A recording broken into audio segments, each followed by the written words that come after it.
मध्य प्रदेश सरकार के मंत्री विजय शाह द्वारा भारतीय सेना की अधिकारी कर्नल सोफिया कुरैशी पर की गई कथित अपमानजनक टिप्पणी के विरोध में महिला कांग्रेस ने शनिवार को जोरदार प्रदर्शन किया।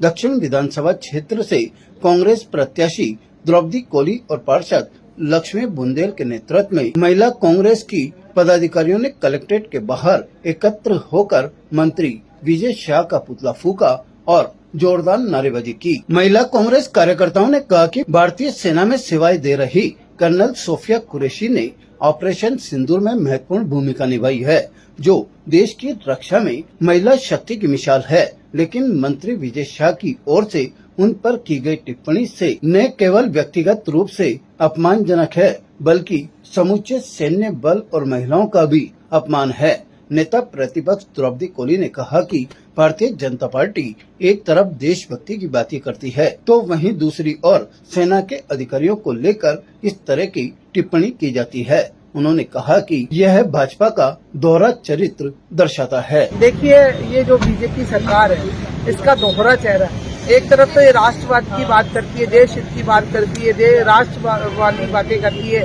और इनके जो मंत्री है वो सेना को गालियां बकते हैं, सेना को अपशब्द कहते हैं। हमारी कर्नल, जिनको अभी सिंदूर ऑपरेशन सिंदूर जो किया गया, उसमें कर्नल सोफिया कुरैशी थी मेन, और उन्हीं को इस तरह से उन्हीं से कहना, पाकिस्तान की बहन कहना, पाकिस्तान की बहन को हमने आतंकवादियों के ठिकाने पर भेज दिया। इस तरह से अगर हमारे सेना के जवानों का अगर अपमान करेंगे तो सेना का आत्मविश्वास गिरेगा और हमारी सेना का और हमारे देश का अपमान होगा। इसके लिए हमने आज विजय शाह का पुतला जलाया।